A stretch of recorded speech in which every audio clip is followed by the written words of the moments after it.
How to make microfoam with a nanofoamer. Tips, tricks, and troubleshooting. First, select the nanoscreen. The superfine will create the finest possible microfoam, while the fine will create a slightly thicker foam. Snap the nanoscreen onto the impeller. Place the nanofoamer into a jug of warm milk as shown. Angle it back slightly to help the flow. Make sure your milk is between 55 and 65 degrees Celsius. Start churning in the center. This is the aerating phase where bubbles get incorporated.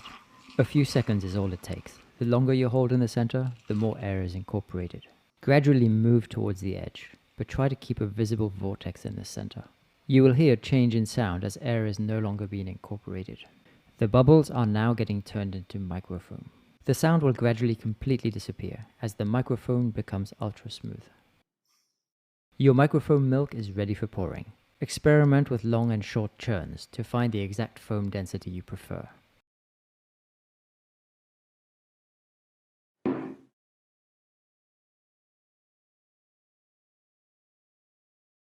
You must have enough milk in the jug to completely submerge the impeller, otherwise big bubbles will occur.